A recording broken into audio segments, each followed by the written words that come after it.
Hey, good morning to you. It's Monday morning. It is the 11th of April. Sorry, I had to count those on my fingers because that's the world we're living in right now. What day is it? What month it is? April. You know, that means that May's just around the corner, which means we're nearly a third of the way through I guess we're a quarter of the way through the year already, aren't we? How crazy is that? It's crazy. It's crazy. It seems like just crazy. the other day that I was having New Year's, not New Year's just gone, but the one before at Mount Lyford, north of Christchurch. I'm sure that was just the other day. So that was 15 months ago you're talking about, 16 Yeah. months ago. Yeah, madness for one and all. It's time flies. There's this old adage about time flies when you're having fun, and other people who get a bit older are like, oh, it feels like the years are going so much faster. And there's actually, there's a scientific evidence as to why that feels the way. That as you get older, it feels like the years go more quickly. And they reckon it's because it's proportionally so much different from your life. Like a 1-year-old, to live a year, it's 50% of their life. So it takes forever. It's another half of their lifespan. Whereas an 80-year-old to go another year, it's only 1/80th of their life, and 1/80th goes quickest than anything. So there's actually research into looking as to why that is. And obviously the time doesn't literally go faster, but there is explanation as to why. So yes, how was your weekend, George? I had a great weekend because the Aussie Grand Prix was on. So for once I could watch Formula One at a godly hour rather than an ungodly hour. Usually it's like, 4 a.m. on a Monday, but because it was in Australia, it was 5 p.m. or something on a Sunday, which was awesome for me. And so and there was some other stuff on in the weekend, some NASCAR that was a day early for some reason. So everything aligned, and I was able to sit there and watch motorsports and do some marking for work. It's funny that you're a motorsports fan, yet you don't drive a car. We haven't got a car to drive. That's kind of an irony, isn't it? Yes. Yeah. I love irony. It's like one of my favorite things. I've never really got into F1. I've never really got into car racing actually at all, full stop. But I've always been impressed with the technology. It's always a very impressive thing to look at and to see the advances, because often in the F1 world, like if it's McLaren or Mercedes or whatever, they go into F1, the technology, and then within about 5 years, it's in their cars, which is kind of a cool thing to see happen. So who are you a fan of in the F1? McLaren is definitely my team, and they've had a rocky start to the season. But yesterday in Australia, they had a good result in 5th and 6th position, I think. So they're showing that they've done something. Often with the aerodynamics, the technology, it might just take a little change here and there, and suddenly they've got the speed on the competitors. So it's a very high tech sport. I think it is a sport more about technological sort of competition than racing competition sometimes, whereas NASCAR is a bit more beating and banging and that sort of thing. So yeah, all these different disciplines are quite distinct from one another. So F1 is that idea of typically the person with the best car will win as opposed to the best driver, because they're all within cooey of each other, which is why I mean, like, not that I was ever a real follower, but my era was always Schumacher and Ferrari, and they just dominated for so long. And they would say that if someone else was driving that car, they would have been the greatest driver sort of ever. But there are drivers that come along and stand out, but it definitely is about the team creating a car and then putting it out there, right? It's not like a spec series where they all have the same equipment. Are you a follower of the history of F1? Like, where it was? Like, if I was to say to you Schumacher or Lewis Hamilton, who was the better driver? Would you have a context on that? Yeah, I think Hamilton's the more consistent, but I mean, when I was Schumacher, I was quite young and not really following it. So But yeah, I mean, as Spatter said when we had him on from Britain, the podcaster from Missed Apex podcast, he made a good point that Hamilton does just have that consistency, right? That he's able to over the years just put in really great results and not have up and downs. Technologically, Mercedes aren't looking that great this year, but I mean, they're a powerhouse; they can figure it out. Do you like those TV shows like Top Gear and Grand Tour and that kind of stuff? Are you a fan of those, or are you really just a purist in the sport? I'd definitely watch Top Gear, but I never do it on purpose. Yeah. All right. Hey, well, listen, today's show, we've got actually, often happens on a Monday. You get in on Monday and there's been a lot of kind of news talk. Oh, be careful saying that. There might be a trademark on it. Over the weekend. And we sort of want to reflect on what has been happening and what has been going on. I mean, two of the biggest stories over the weekend. One is Louisa Wall leaving Labour. And I mean, this is my paraphrase. We're going to play some clips with her talking to Jack Tame, I think it was. And it seems like she was kind of saying, I feel a bit bullied in Labour. Now, she didn't say that, but that's kind of the vibe I get. So we'll have a look at that together, and then you guys can make up your mind for yourself. But also, speaking of Labour, the Prime Minister had a conversation on the Sunday show last night, and it was quite interesting.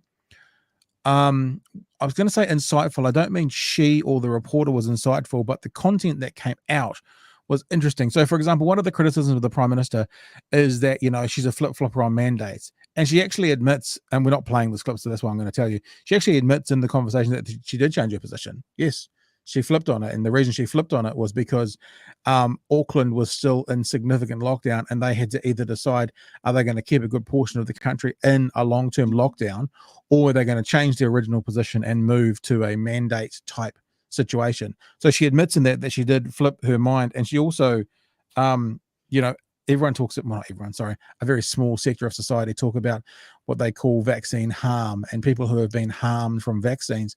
And again, she was asked about that, and she was very blunt and very straightforward. And she says, as with any medical procedure, there is a risk, and some people did get harmed by taking the vaccine.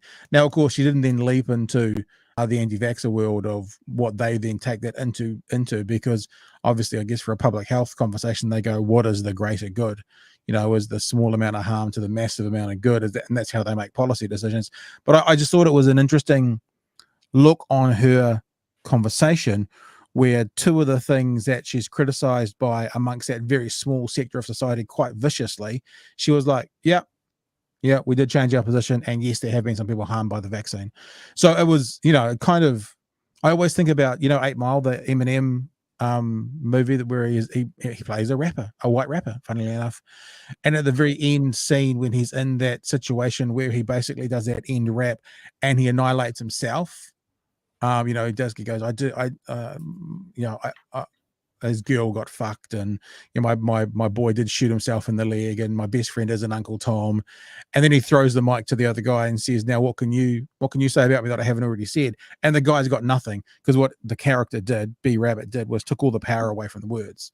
He's like, if I'm going to say this about myself, if I'm just going to admit to it and go, yep, that's me, you've got nothing, you've got no power over me. And it kind of almost felt a little bit like all the wind was taken out of the sails of that conversation, when she just bluntly and straight up said, yep, we changed our position. And she said, yep, there've been some people harmed by the vaccine, but the greater good is the way governments make policy.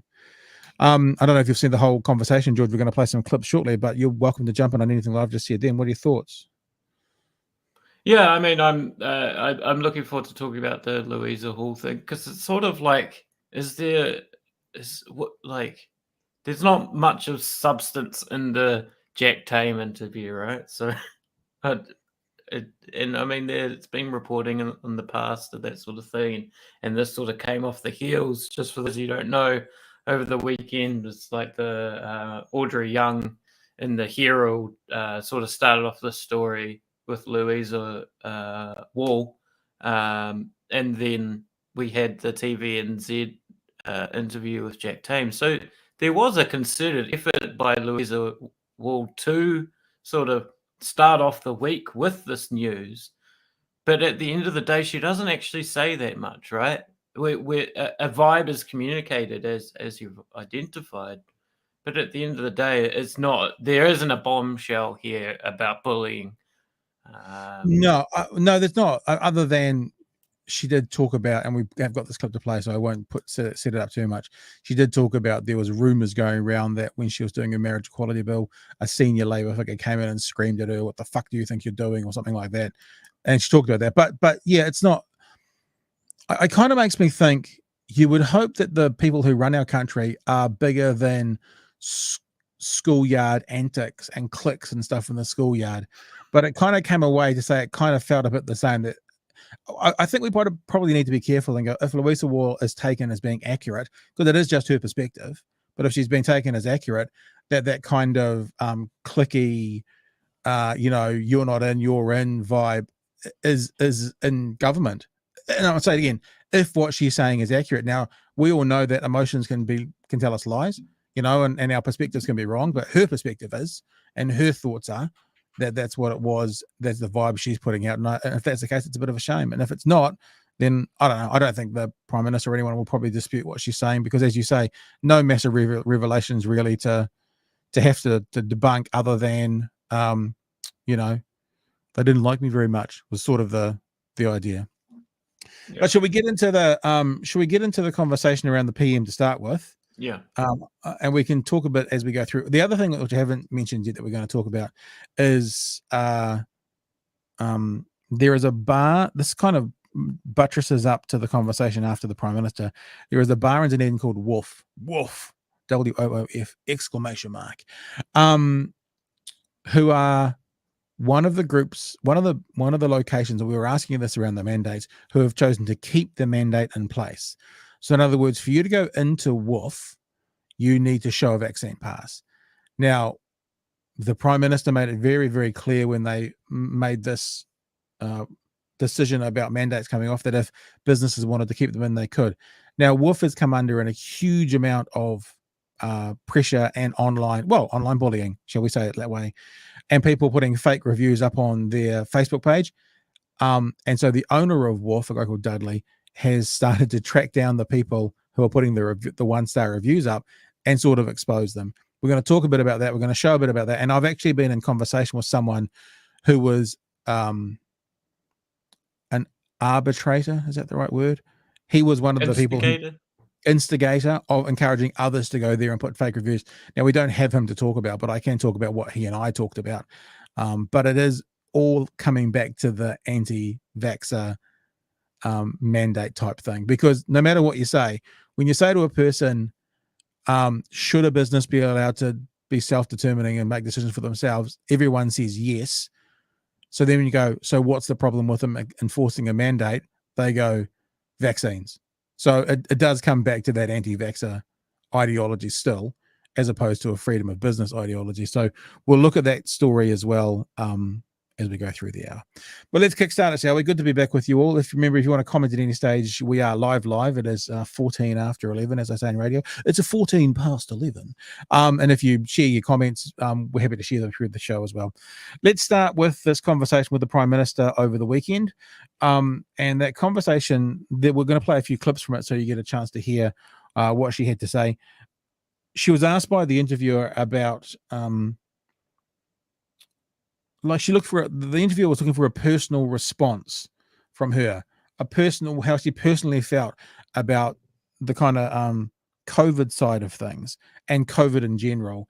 And I guess being the Prime Minister, how did it impact her having to deal with it on a day-to-day basis? I do find it uncomfortable talking about the personal side of COVID, because, in the last 2 years, I have stories from families and individuals that have been really devastating. And so all of my personal experience in many ways feels very trivial compared to that. Even so, it's been 2 years of scrutiny and stress, beginning in February 2020, when she was travelling across the ditch.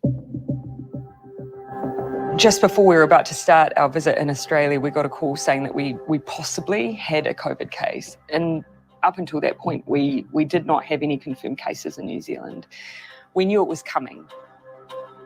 possibly about 20 minutes before this photo, it was confirmed. What was that like for you? You know, it was gutting to know that it had arrived, but it also just meant we've got to kick into the next gear now. So that's the first part of the conversation. There's not really much to add, I guess, to that. So why don't we just jump straight into the second part of the conversation from TVNZ Sunday show last night, where she was asked about how it felt to be a constant bearer of bad news. So the Prime Minister would be the one that always says, we're staying in red, we're going to level 4. You know, it was the kind of wartime announcements and how it felt to her to be the constant bearer of bad news. If we heard that we had a COVID case, I would sometimes move through an airport and think, what are people thinking as they look at me right now? Are they wondering whether or not I'm going to ruin their plans or disrupt their lives? I did feel that. You've been open in the past about your experience with anxiety.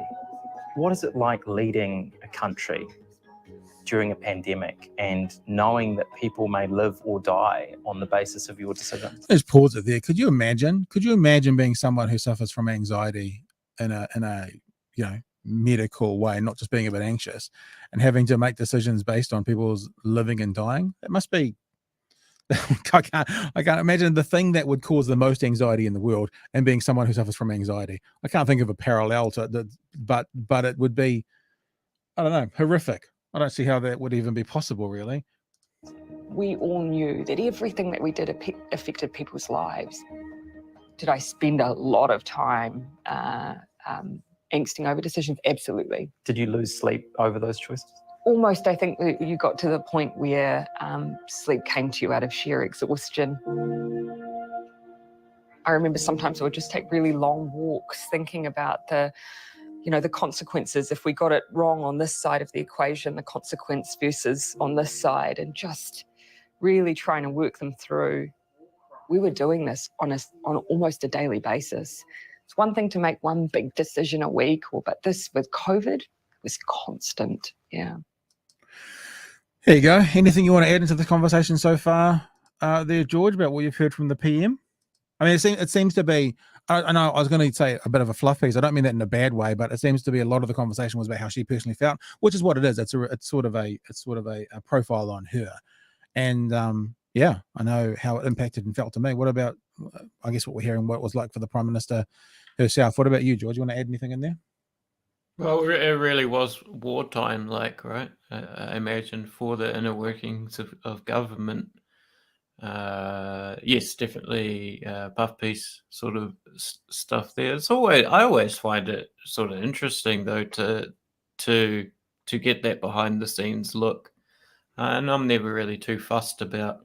I mean, when it's a sustained effort by a national news media to fluff up a politician, it's always deadly obvious, but sometimes still nonetheless effective and almost like propaganda. But nonetheless, I think, yeah, just looking at it from a sort of meta point of view here, it's totally understandable to make a piece about what the Prime Minister was going through, making these huge decisions. And we've got a conversation that we're probably going to continue on with tomorrow about, it's a piece being written on stuff.co.nz over the weekend about online misogyny and how it's become sort of almost a terror threat level. It's a national security issue. We're going to talk about that tomorrow, but some of the conversations you hear in this sort of lead into that more naturally. So make sure you come back and join us tomorrow morning, because we will not necessarily continue this conversation, although the next question that you're going to hear from the Prime Minister is, how did she feel about the death threat? The gentleman last week gentleman, you know what I mean, male. I don't want to call him a gentleman like he's a top bloke. But the guy last week who was sentenced to a year for the death threat. And that's sort of, I guess, the extreme version of an online threat, isn't it? Or a threat in general. And so this will sort of kind of flow into a conversation tomorrow as well. Yeah, I often think about the behind the scenes, and one of the pushbacks I've been given through this pandemic process to people who have been talking about, it's all about Jacinda, you know, Jabcinda. Although I do think the idea of being called Jabcinda, she should wear as a badge of honor. It's like, if what you're saying is she got a whole lot of people vaccinated and you're using the phrase Jabcinda for that, then yeah, own it. Yeah, I'll take it. You know, it's like Helen Clark used to get called Auntie Helen. It seems now people calling Jacinda Auntie Jacinda seems to be one of those things that is seen as offensive and whatever. But Auntie Helen was always, especially by the Pacific Island community, was always a term of endearment sort of thing. And so she owned it, I think. And I think you can own these things that some people put out there as negative, but the reason they put it out there as a negative, like the Jacinda, is because everyone got vaccinated, which is a positive. So own it. Yeah, I mean, as you say, we're definitely going to talk more about this. I mean, yeah, at the same time, like, it sort of just depends. I think people universalize too much, right? And then suddenly the domain of comedy or whatever becomes equivalent to the domain of public discourse, becomes equivalent to the domain of the private sort of realm of your, at your house, you make inappropriate jokes in your house and this sort of thing. Like, I think also, like, we should be able to, and we'll get to this, but we should be able to call. I honestly do. I understand the sort of the problematicness of it, but I honestly do not think that calling Jacinda Cindy is the worst thing in the world. Yeah. I think we should be able to call people in power, and we're going to have this conversation later in the week with Penny, possibly our other co-host, that we can call people in power cunts. Like, I honestly, I totally understand the gendered undercurrents and all that sort of thing, and I don't want to get ahead of the conversation, but yeah. Comment there from Richard. This sounded like Puff Piece posturing for the next election. Yes, totally. Yeah, I mean, I just didn't want to be too cynical about it. No. I think, I don't know whether we're just talking about us or we were just talking about the thing. I think that I don't know. The reason I would not disagree entirely with Richard is for the next election. Who knows why it's there, but it does sound like a bit of a puff piece. But the point within journalism, and you can probably speak to this as an educator in that world, is it's still valid journalism. I mean, personal profiles of all our politicians are still valid journalism. That doesn't always have to be, Mikey Sherman or Tova O'Brien going hard nuts and talking people down to get the answer. Puff pieces, personality pieces, profile pieces are completely appropriate journalism. And this does feel like a profile piece. So if you want to call that puff piece posturing all the P's for the next election, I think that's fair. Go for it. Call it that, but doesn't make it invalid. I mean, you wait till you see Luxon having, the piece around the dinner table with his wife and kids and that kind of stuff. That'll be coming out as well. So I do think it's interesting in this particular situation to hear from the person at the pulpit making the decisions for the whole country to stay in things like red, how it felt to make decisions about the country staying in red. I think that also becomes, even if it is done like how are you feeling about that kind of way, it's still a valid piece of journalism. It's soft news, right? It's telling a hard news story through the eyes of a character or a person or something like that, and it happens to be the Prime Minister. But I mean, there's still, I think you do see, as the election ramps up, either a concerted effort of opposition or support for the current government. And someone made an interesting observation, and I know we haven't got to it yet, but the Louisa Wall stuff, someone made the observation that, that was on the Jack Tame Q&A TVNZ show, and then the next 6 p.m. TVNZ news bulletin didn't have any of the Louisa Hall stuff, right? And it is, it's pretty common knowledge that the news media is friendlier with the Labour Party. There are the odd exceptions, and usually pretty powerful exceptions to that rule. What's his face? News Talk ZB. Well, Mike Hosking. Yeah.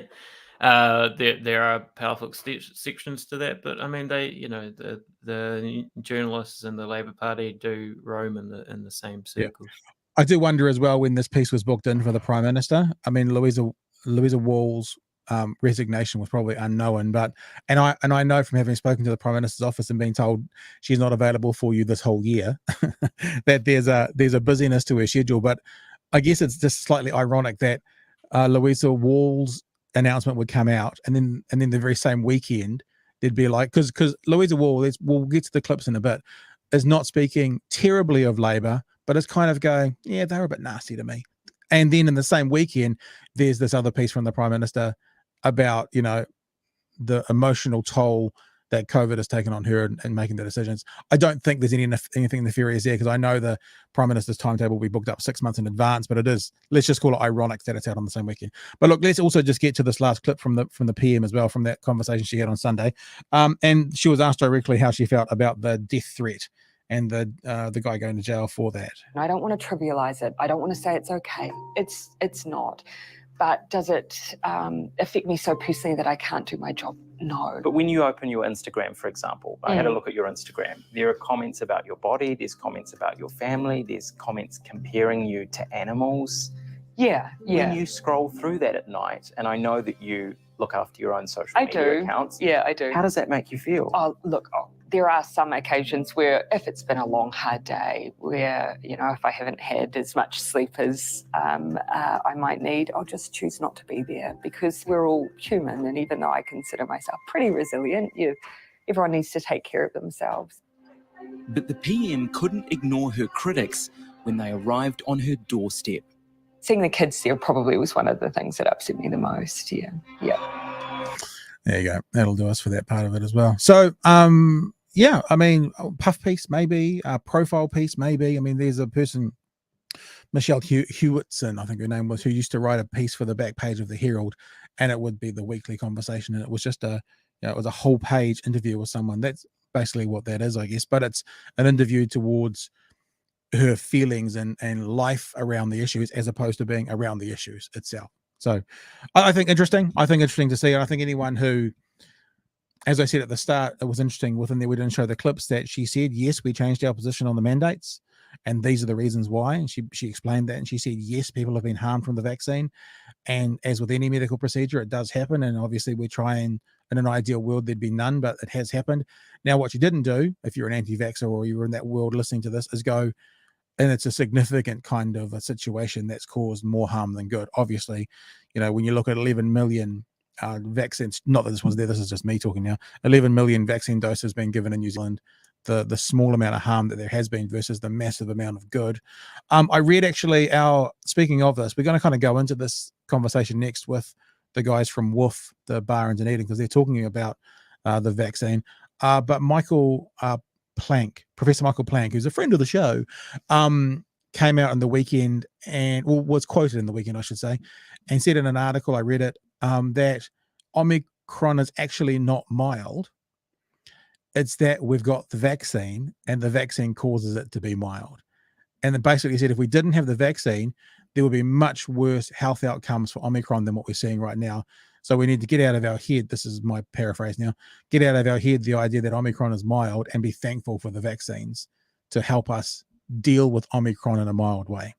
So, you know, we talked a bit there, George, about, you brought it up, about war, about like a wartime announcement.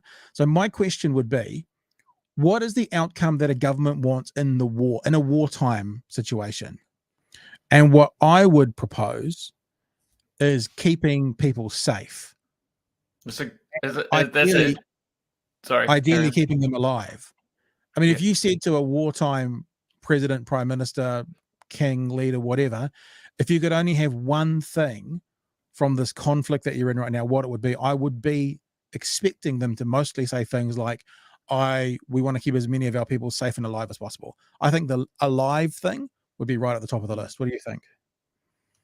Well, it's an interesting question. Like, just sort of going back to last week, and Ina, the Ukrainian politician we had on, right, and she was basically saying that she didn't want diplomacy because she wanted basically the maximum pain on Russia now to avoid war in the future. We could say that America, in terms of their foreign policy, wants to turn Ukraine into a killing field for the Russian Federation. But yeah, with COVID, I guess it's a bit different. Although that sort of, do you want a sort of sustained incrementalism, or do you want a full-on large-scale counterattack? I guess sort of does speak to the COVID situation a bit as well, right? Do we want full noise lockdowns, or do we want to live with COVID policy? There are sort of parallels there. Well, but I also think what you've just talked about was you're basically talking about the best form of defense is offense when it comes to those war examples you've just given. Ultimately, if you spoke to those leaders and if you spoke to Inna again, and if you haven't seen that, you should go to our YouTube channel and have a look. We had Inna Sufson for 23 minutes, who's a politician in the Ukraine, had her live talking to her about what was going on. I still think they'd come back to the reason that we're going to go on offensive and wipe out that area is to keep our people safe. Yeah, I think, or whether it's in the future to not have war, it's to protect our people. And the point that I was going to go on with was, I actually think if you were to measure because we do talk about this being like a wartime announcement, so if you do measure it against what's been happening here, then you got to say that this country, under the leadership of the Prime Minister, is probably one of the top 3 countries in the world for a positive outcome over the pandemic. There's only 3 countries in the world at the moment that have had their life expectancy rise from 2019 to now. And that's us, South Korea, and Norway. So there's only 3 countries in the world in a what would be 100-year pattern where the age of life expectancy, other than horrific anomalies like in Rwanda with the genocide when it obviously dropped significantly, but under the idea of a normal population growth, is every country in the world under a normal population growth has seen the average life expectancy go up until COVID, where every country I got to stop. Every country that was surveyed, so I can't say every country in the world, their life expectancy went down, except for us, South Korea, and Norway. And so if you think about this as a wartime, it's a wartime against a virus, but a wartime situation, then actually keeping your people safe and keeping them from dying, no matter what people say about mandates, what people say about, what they believe about vaccines and what people say about how this is done, you'd have to say that it's an incredible success as to what this government has done in this time of viral war. You call it viral war? At least that's how one of the ways I read it. What about you, George? I mean, we've done a terrific job. I think that the statistics there, I guess, speak for themselves. We have done in terms of that sort of, wanting the best for the majority of the population, that sort of thing. I think that we're very lucky. Mm. And look, the other thing, just on the other side of this conversation, not the other side as in to give it credibility, but to say I understand it. I understand the other side of it. Like, if you look at the stats on government websites at the moment, it talks about, harm caused by the vaccine, for example, and it does talk about, there's possibly, and I'll say possibly, a link to one death. Now, probably most of us know the case they're talking about, which is the case of a plumber in Dunedin, young guy, who possibly there's a link between the vaccine and his death. But for his girlfriend, 100% of her boyfriends possibly died from the vaccine. So her perspective is skewed on this. And I would never challenge her on that, because can you imagine if your partner was the one person who has possibly died when the other 5 million of us have been helped from it? So, and my perspective is 0% of my friends and family have been harmed from it. So it's very easy for me to say it's safe. For her perspective, 100% of her boyfriends have possibly died from the vaccine. So you always got to remember as well, in areas of being gracious and understanding the other side, you don't have to agree with the other side, but understanding why. There was a distant family member of mine, and I don't think I told the story on the show the other week, but I think I told it to you, George. A distant family member of mine who had a husband who was a prisoner of war in Japan during World War II. Now, 1990s, 2000s, the way she spoke about Japanese people was kind of horrific, and it made me really uncomfortable. But when you step back and go, her husband was a prisoner of war in this country and came back a changed person, it's enough to not support or agree with her views, but to step sideways and give her enough grace to go, look, what you're saying in this day and age is pretty horrific, but I get why you're there and I understand how it's impacted your life. To understand what the others think and why is a really important thing I think we always need to have. And I think I can understand why some people think the way they think. What I don't understand is people who know better, who are grifters, who play the game in this whole vaccine world or whatever it is. And there's plenty of those out there as well. So, shall we move into our next kind of it's actually a vaccine conversation. It's just not that we've lined it up this way. As you know, we refer to this as a news conversational show, and we kind of, even though we have a path to go, it's kind of stream of consciousness a lot of the time, and that's just where we've ended up at the end of that conversation as we go into another conversation about vaccine mandates. Anything else? Sorry, I just got sidetracked by the guy in Dunedin, Rory James, Nan. Sorry, I've just suddenly realized I know who this person is. Oh, it's terrible. He was a friend of mine's younger brother. Holy shit. 26-year-old plum, is that talking about?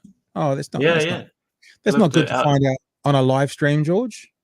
Lived out in Port Chalmers with him. Holy shit, as soon as I read his last name. Fuck.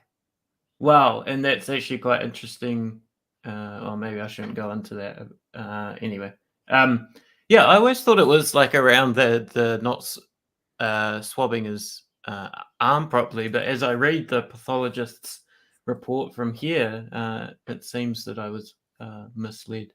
Myocarditis was the thing that my understanding is the above tragedy is that, as I understand it, without trying to rub any salt in anybody's wounds here, should anyone see this, is if he had gone and got treatment, there's a good chance he would have been okay. Because that's the thing about myocarditis; it's actually not that serious for most people.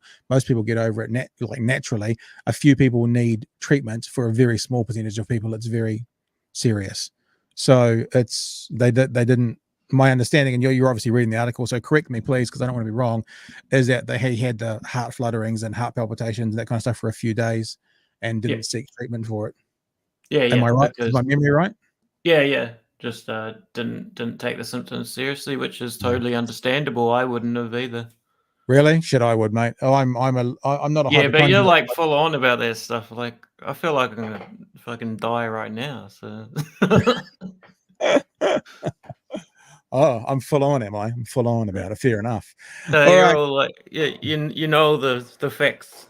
You know the facts. I'm over it. Meaning I'm over the data, not I'm over it. Let's not talk about it anymore. Yeah. Let's talk about Woof. Woof. Have you ever been to Woof? Yeah, it's the cool place. Yeah, it is the cool place. I've never been. I still haven't been. It's because I'm too old and fat, I think, that I'm not allowed to. I don't think they let me through the door. I'm not cool enough to go there. But there are so many people in Dunedin here, for people who aren't in Dunedin, who are most people watching, that this is the new place to go. It's a bar called Woof. Let's bring up its Facebook page. There we go. Bar called Woof. And the owner there, Dudley, I won't mention his name or anything, but because I don't actually know if he's the sole owner or if he's a group of owners or whatever, but the owner and the team there have decided to keep the vaccine mandate pass in place. And I'm like, dude, I will go to your place before anybody else in a heartbeat. Because we talked about this before the release was, it's like, for those businesses who are going to decide to keep it in, if you are going to avoid, we're still in a bit of a peak here in the South Island, and let's not get this twisted.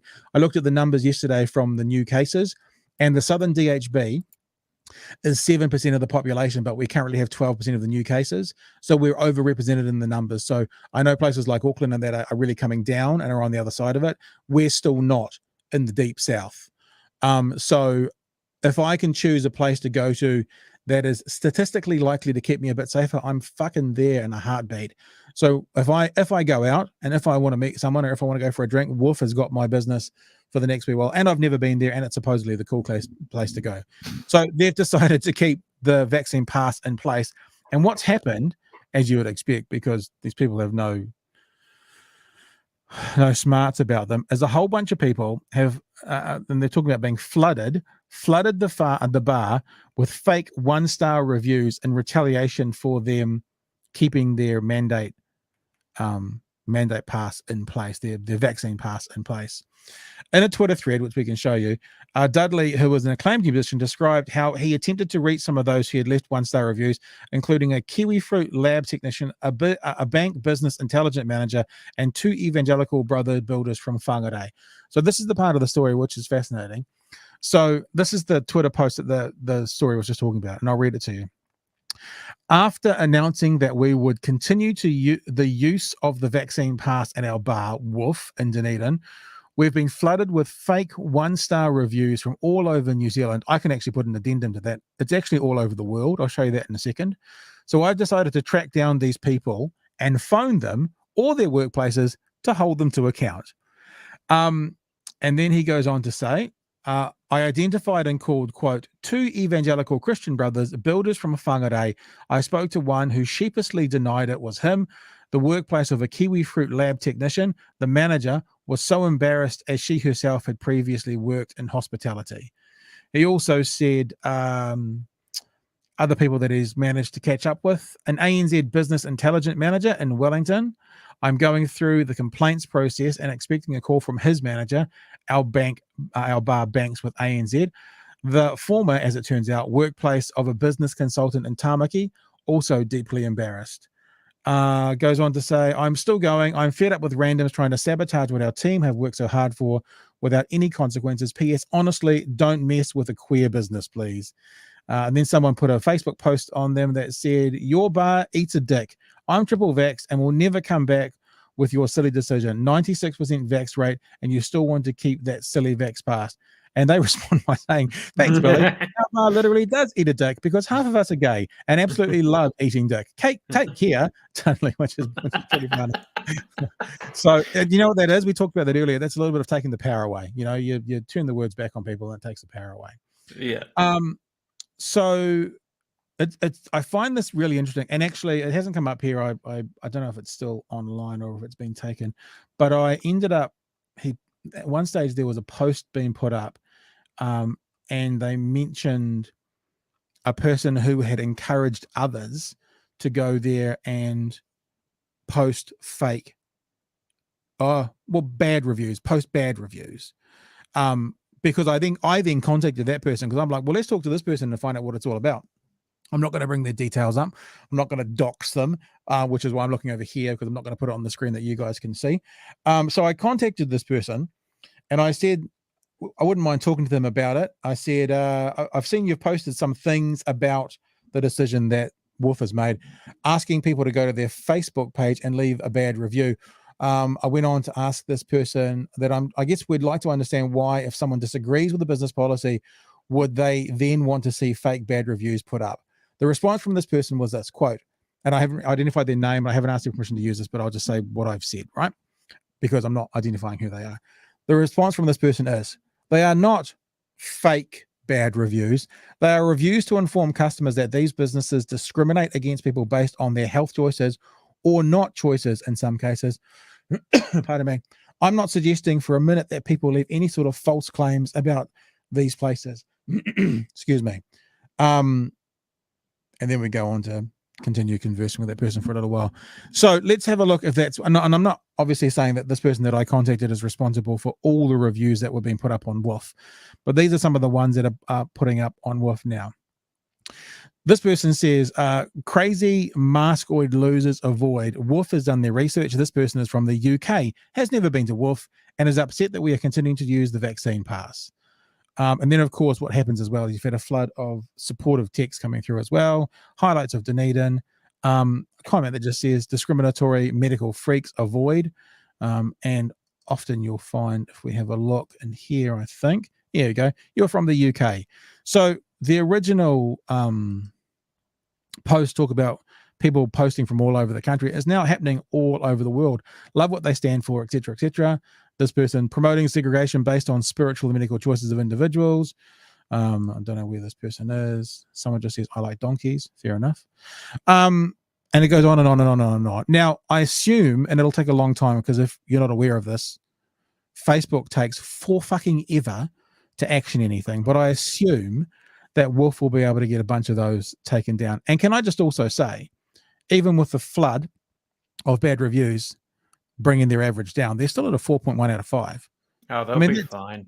That's pretty good. And there's people like me who actually, I'm not saying that I wouldn't have gone to Woof before, I would have, but now knowing that the vaccine thing is in place, will actually probably go like more commonly. Actually, like if I was looking for somewhere to go today, I'd probably go there.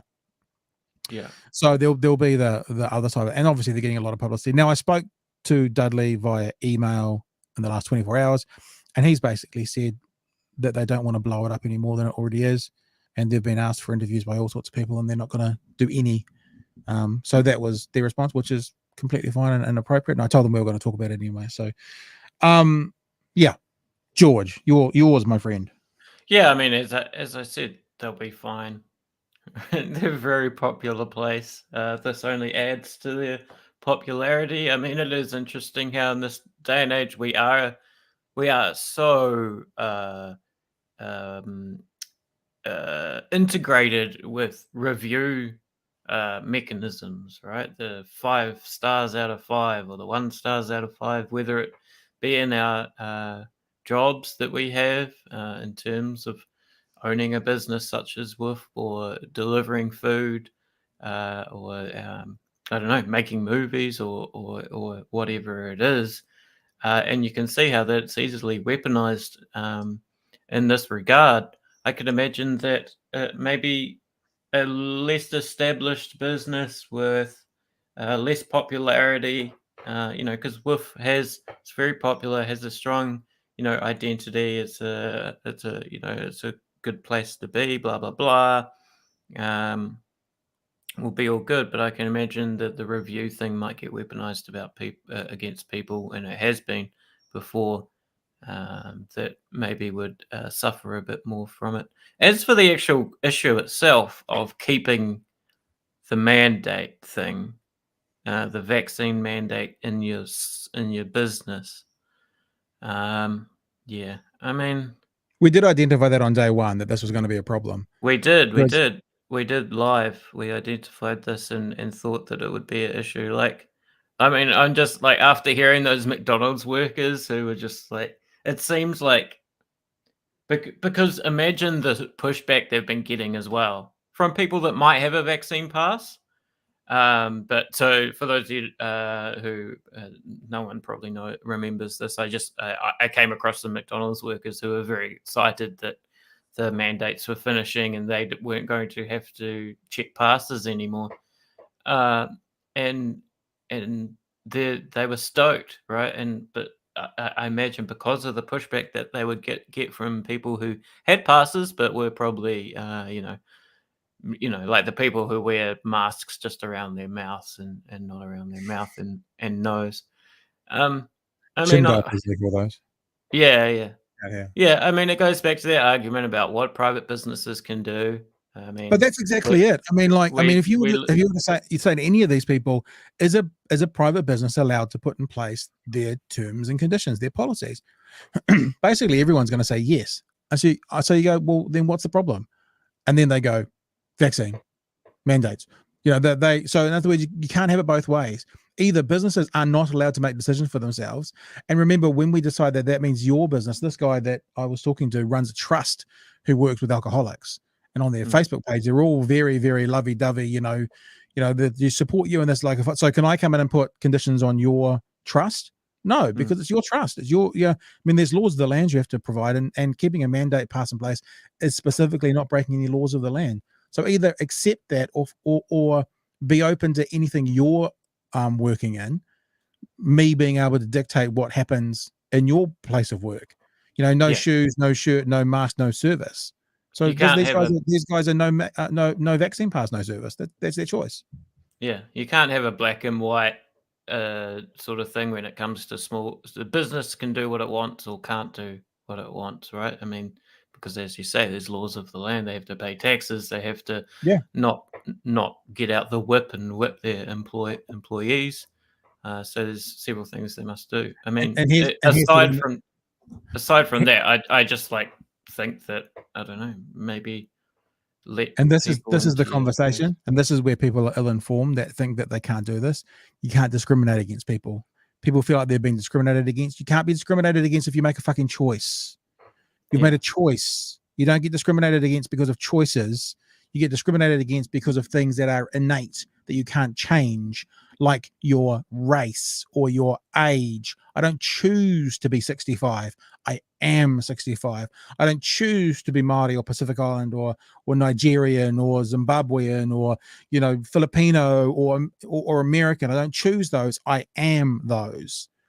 Whereas you choose not to be vaccinated, therefore you've made a choice, and your choice has consequences. So you can't be discriminated on based on protected classes, and unvaccinated, unfortunately for you fuckers, is not a protected class. So I can discriminate against you based on your choice not to be vaccinated. Conversation's over. I know we've taken it down, but Gareth also just said, good luck to Woof. Any publicity is good publicity. Just ask Chris Rock. I'm sure they would be extremely successful. I don't necessarily agree with that. Any publicity is good publicity, because, you know, if you've committed a horrific act or a horrific crime, you don't necessarily want that publicized. And that's not to do with this conversation, but it's just a little bit of an oversimplified idea that any publicity is good publicity. Some things people want to stay in the closet. Stay away. Yeah. Their skeletons want to stay there. But anyway. Hey, we're coming up to into midday, and if there's anything else, we should probably move into the Louisa Wall stuff. Yep. Are you happy to do that? Louisa Wall, who has obviously been quite a force in the Labour Party, she is probably primarily known for and responsible for Marriage Equality Act and, you know, same-sex couples being able to marry. It was her bill that got put through and supported. Really interesting interview with Jack Tame over the weekend, and she talked in the interview about her falling out with Prime Minister and her party's leadership. Let's have a look. Oh, where's all my notes? I've lost all my notes. There they are. Let's have a look at some of the things that Louisa Wall actually said in the conversation with Jack Tame. Jack asked her specifically, why are you not a minister in this Labour Party? I'm not a minister because the Prime Minister told me I would never be in her cabinet. And that was her decision, obviously, and I accepted that decision and then just got on with the job. There's a lot of other work to do in Parliament, Jack, to chair select committees, to be the co-chair of the Commonwealth Women Parliamentarians. I'm currently chair of the IPU. So in spite of her not wanting me in her cabinet, it didn't mean that there wasn't other ways, I guess, to contribute and to be an effective member of Parliament. Why didn't she want you in her cabinet? Well, see, I can't answer that question. Or why do you believe that she didn't want you in her cabinet? I think that it probably did go back to, I guess, the open contests that we've had in the Labour Party for leadership over the years, and the time when she ran with Grant Robertson specifically. I supported David Cunliffe. He was the man who I decided had the skills to be the leader of the Labour caucus and take us to, the election. And I think that probably meant for them I was never part of their specific team, even though I was part of and am part of the Labour team. So she's saying I wasn't in their That clique, really, basically. for me, can be the only explanation, that there are teams within teams, and I wasn't in the team that they ultimately decided would be the ones who sat around the cabinet table. And you have to accept decisions like that. I have no control over that, other than to continue to do my job to the best of my ability. So let's break this down slightly, because what I need, like I have any right to it, is what I would like to see. And maybe I do like numbers, and I guess you've seen this in me so far, George. I like getting data and finding out what it all means. What I want to know is the percentage of politicians who have been, let's say, in politics for 10 or 9, 12, 15 years, who have never got a cabinet position. Because Louisa has given the reason she thinks that she wasn't in cabinet. But what I want to know is if that's common or uncommon. If 75% of MPs never make it to cabinet, then actually it's almost a moot point. If like 98% of MPs who have been there for more than 9 years make it to cabinet, then it's stranger that she didn't make it to cabinet. So that's actually what I want to know. Maybe I'll have to do those numbers myself, or maybe someone else can do them for me if you're watching, and figure out how common or not common it is to be a minister. George? Yeah, I mean, well, they've got a huge caucus, right? So it'd be hard to get all them in cabinet. I guess there's non-cabinet ministers as well that they give to their coalition partners too. But it seems like she's been not just a sort of, you know, a sort of thought leader, I guess, in the party, but also a leader on policy, as is described. Sorry, yeah. I was waiting for you. I wonder if in politics, I mean, like I'm thinking about that Los Angeles Lakers at the moment because everything I do relates to sport, and what a terrible season they've had. And Russell Westbrook, who's probably one of the top 40, 50, 80 NBA players of all time, has been atrocious and appalling this year. And I wonder sometimes within sports, right, someone gets a role because it's where they're most effective, even if it's not a leadership role. You know what I mean? So someone like Russell Westbrook need to come into the Lakers and sort of be a B-role player. But as one of the superstars of the sport, one of the failings probably looked like he tried to remain being an A-role player when Anthony Davis and LeBron James are already on that team, where he needed to take a different role. And in that different role, he would have been more effective. Wilt Chamberlain's a good example in the NBA. He scored 100 points in a game. Only player to ever have done that by himself. And he would dominate every category every year, but he never won a championship until he became a team player, until he took on a different role and got the rest of the people involved. Then he won some championships. I don't know this for Louisa, and I'm not saying this like it's the answer, because she could be completely right. She could be out a little bit on the outside because the PM doesn't like her. It could be as simple as that. But it could also be that she was identified as being more effective in the role she was playing, and maybe being a minister or something could pull away. I'm just saying it could be. I don't know. Yeah. No, that's a fair point. But I think what we're saying is that she was told she would never be a cabinet minister, right? And if that is accurate and true, I guess that negates everything I've just said. Thanks for that, George. Let's have a look at another clip, eh? She was asked very clearly, do you enjoy the Prime Minister's full support? I'm not quite sure what that means, but that's what she was asked. Well, I think they were messages probably not so subtle, that it wasn't just she didn't want me in her cabinet. She was obviously very clear that she didn't want me in her caucus. And again, Jack, you're going to have to ask her about why she thought that there was no place for someone like me in the Labour Party caucus. Someone like me. Did you not feel welcome in the caucus? Oh, that particular lack of recognition of the work that I'd done on behalf of Labour, that hurt because it was so public. But obviously the kaupapa for me was the most important, and I was very grateful to have been given an opportunity to contribute to that debate. It sounds like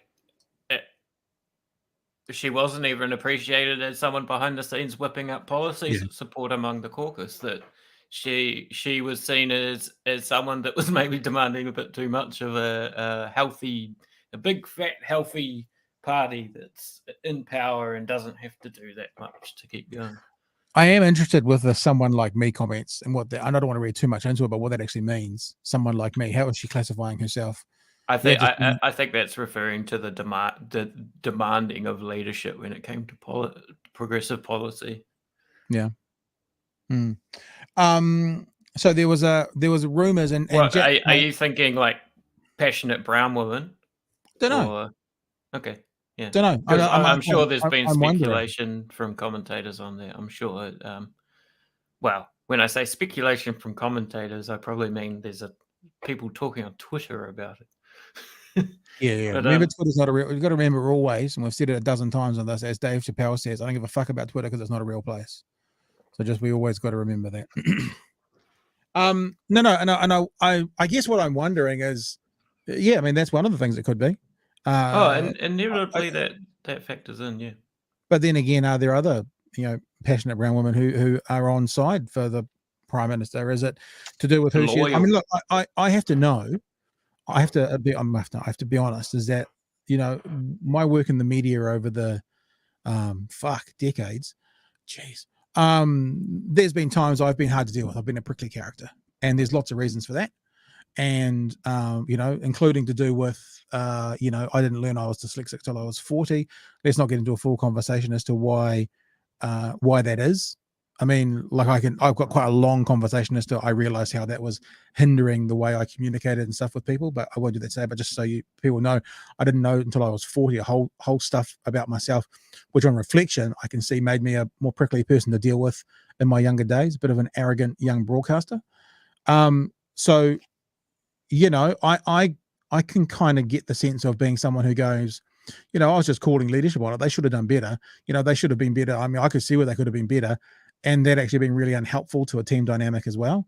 So we're hearing some headline things from Louisa, and I'm not doing this to defend the PM and whatsoever, but as I always do, I struggle to find black and whites and things, and I want to know what that means. I want to know what that means.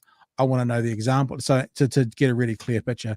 So I always take this stuff with at least a grain of salt until I find out more, and if I don't find out more, then I'll always just harbor it with a grain of salt. That's how I operate, at least. Yeah, I think definitely just based on what we've been saying in the questions and stuff we've had, that we should, keep across this story, because I'm sure more will come out and we'll be able to answer some of the questions you've had. Now, obviously, there's a pattern that we can look at in the past as well, and look at the allegations 3 years ago now from I had to look it up, from 12 people making complaints against Labour caucus behaviour, bullying, that sort of thing. And then Parliamentary Service did a big review and all these sorts of things. And obviously politics has these tight, loyal cliques. And if you're on the outside, man, it must feel fucking lonely sometimes, especially if you're like, dude, like so much of our progressive policy successes I've led the charge on, or been a big contributor to, and you see the popular clique just steaming along. But the flip side to that, and not to negate what you're saying slightly, you look like you need to get some sunglasses, brother. The flip side to that is, I'm sorry, I don't mean to bring it back to sport. I can have other analogies, but Ross Taylor was the captain of the Black Caps for a while. It didn't work. He got shunted, and Brendan McCullum got brought in, and Ross was just told, you're no longer captain. You're not going to be captain again of the Black Caps. It's going to be this guy here. Now we need to move forward. And everyone was like, that's the debate. I mean, is that so different from telling someone for whatever reason they're not going to be in cabinet? Like this, I'm giving you the decision. Now we want you to be a part of the team. Go off and do your work as best you can and do what you need to do. Don't know. Don't know. Hey, let's keep going as well, because we've got some other things to get, a couple other things, because you were just talking about bullying and stuff in the senior Labour leadership. There were hints and secrets around the corridors of power that when marriage equality was going through, that there was a senior Labour MP screamed at Louisa Wall in the corridor and screamed, "Who the fuck do you think you are?" And Jack Tame asked Louisa about that, and she actually identified who it was and cleared it up, which is interesting, because normally they'd say, "Oh, I'm not going to say who it was," but she absolutely said who it was, and this was her response to that rumor that's been going around Parliament for quite a long time. Yes, it was actually in my office. Who was it?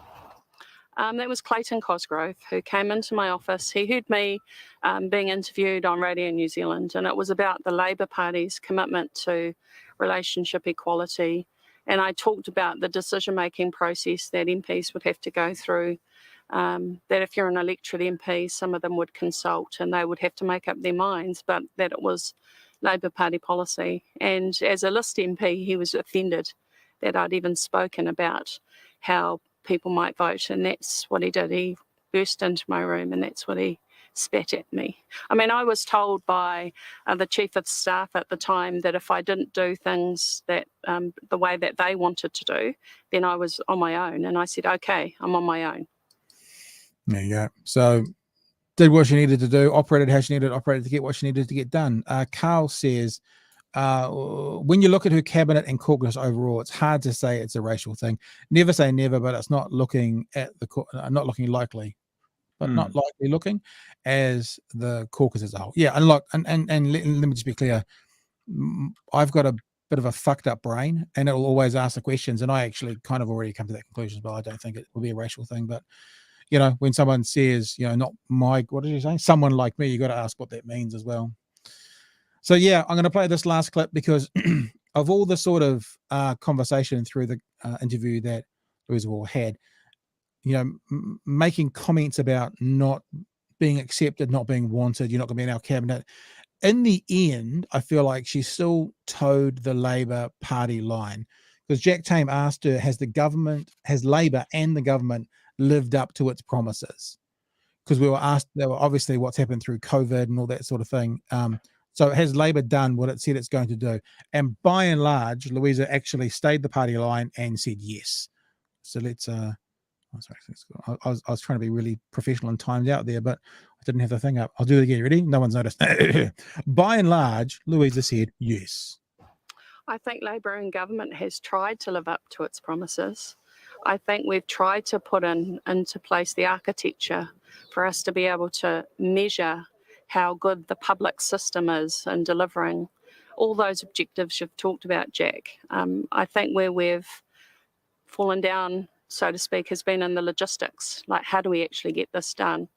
But I do have to say, and I'm not trying to make excuses, but the pandemic has been debilitating for many countries. I mean, we've got a jib crisis. You can't build houses without jib.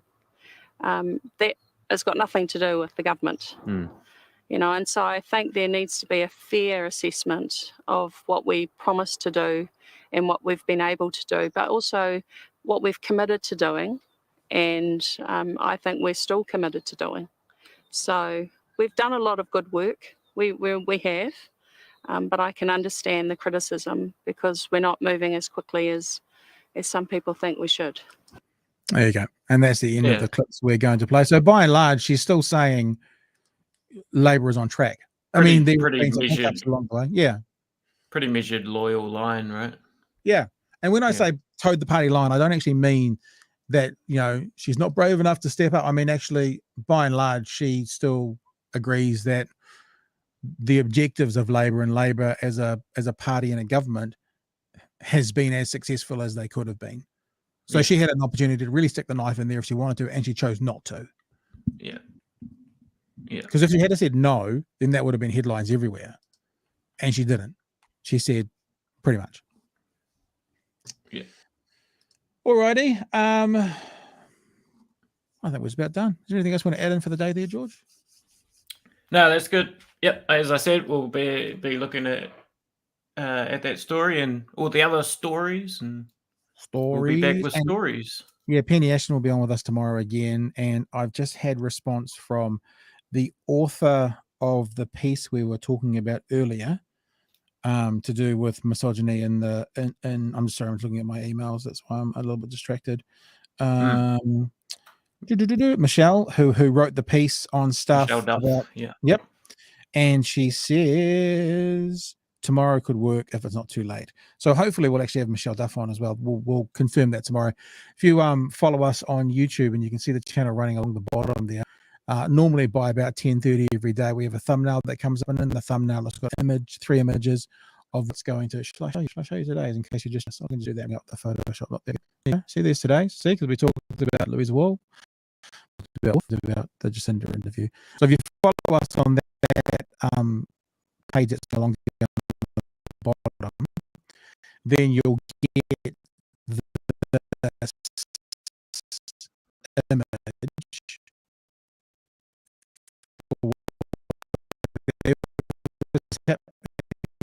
today.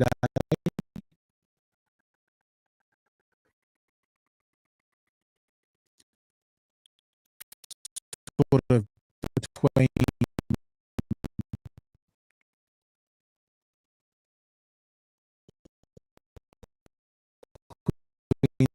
and 60 minutes before the show goes to air, which means you'll know what's coming up as well. So tomorrow we'll have Penny Ashton co-hosting, and we will have, we should probably get out of that, all my dirty logos and stuff coming up. And I did just my and talk to actors and the best as well. I think we're done. No, you're good. Thanks for joining us again today. Thanks for being involved. Thanks for participating. Follow us at YouTube. You can follow us on Twitter as well. And if you like any of the stuff you've seen put out there, then share our shit, and we look forward to